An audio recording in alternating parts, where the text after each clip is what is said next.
Now we're going to study the fraction function. The fraction function is any function having x in the denominator.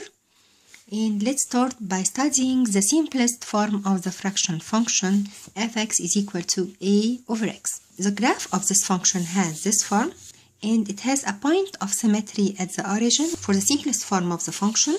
The graph has two parts in this shape, and if a is positive, the two parts will be in the first and third quadrant. To graph the function, just plot the point of symmetry, then plot the vertical and the horizontal axis of symmetry passing through this point. Then draw the first part of the function in the first quadrant and the second part of the function in the third quadrant. But if a is negative, so fx is equal to negative a over x, draw the two parts of the function in the second and fourth quadrant. Now the graph goes forever in both directions except at x equal to 0 and y equal to 0. The two parts of the graph approaches the y-axis from both sides but never meet the y-axis. Similarly, the two parts of the graph approaches the x-axis from both sides but never meet the x-axis, so the domain is all real numbers minus 0 or except the point x equal to 0, and the range is all real numbers except the point y equal to 0. This function is symmetric about the origin point, so this is an odd function. Now let's study the possible translations of the fraction function. First, the vertical translation. The vertical translation of the curve and its point of symmetry occurs if we add a number to the simplest form of the function. If fx is equal to a over x, fx is equal to a over x, this is the simplest form of the fraction function. If you just add a number outside this, so this means a vertical translation for the graph and for its point of symmetry, and the new point of symmetry will be at 0 and c. So this number or c represents the vertical translation or the y value of the point of symmetry of the graph. And this will be the new shape of the graph after a vertical translation of c units, and this is the new point of symmetry at x equal to 0 and c. For example, if fx is equal to 1 over x minus 2, the graph will be translated by negative 2 units. This is the new y value of the point of symmetry, so the point of symmetry will be at 0 for x and negative 2 for y. And another example, fx is equal to 3 over x and plus 1. This number represents the vertical translation or the new y value for the point of symmetry, and the point of symmetry will be at 0 and 1. To graph the function, we just plot the point of symmetry. It will lie on the y-axis, and then plot the horizontal axis of symmetry that passes through the point of symmetry. The y-axis is the vertical axis of symmetry in this situation, and then plot the first part of the graph in the first quadrant and the second part of the graph in the third quadrant.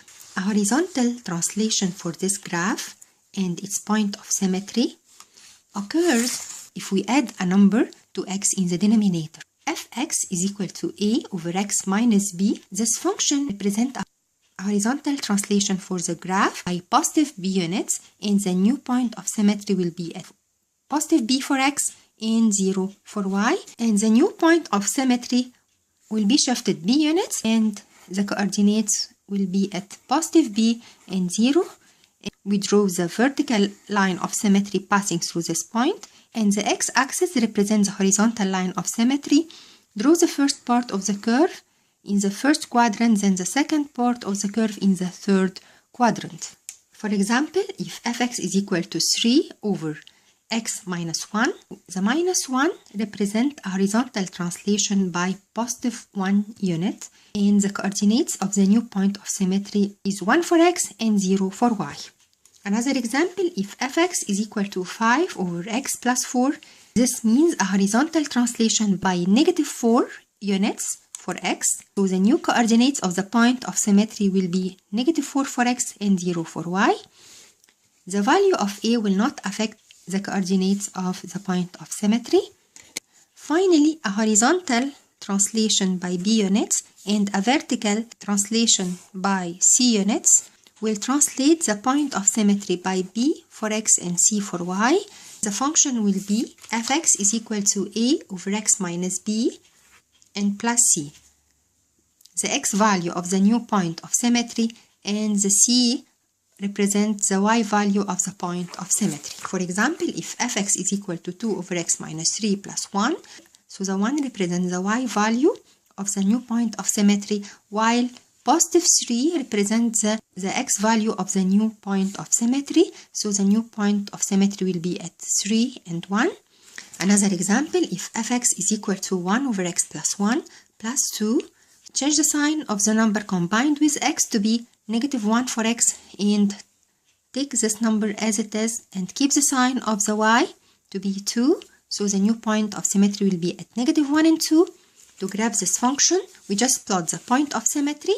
Then we plot the vertical and horizontal lines of symmetry. Then we graph the first part of the graph in the first quadrant and the second part of the graph in the third quadrant. The value or the sign of A never changes the coordinates of the point of symmetry. But changing the sign of A reflects the curve across the horizontal axis of symmetry. The two parts of the curve will be in the second and fourth quadrant. If f of x is equal to negative a over x minus b plus c, once the negative sign appears, this means that the two parts of the curve are in the second and fourth quadrant. The coordinates of the new point of symmetry are at b and c. For example, fx is equal to negative 2 over x minus 3 and plus 1. The negative sign of a and the value of a will not affect the coordinates of the point of symmetry. So the point of symmetry is, take the number combined with x as the x value of the point of symmetry, but change its sign to be 3 for x, and take the number added to the whole function to be the y value and keep its sign. So the coordinates of the point of symmetry are 3 and 1. Another example, fx is equal to 1 over 3 minus x plus 1. Now x in the denominator has a negative sign.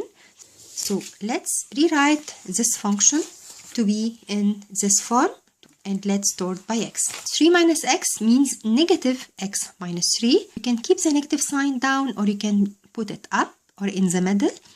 And of course, the coordinates of the point of symmetry are not affected by this negative sign, but the graph will be reflected across the horizontal line of symmetry of the function. The new point of symmetry of the function is positive 3 for x and positive 1 for y.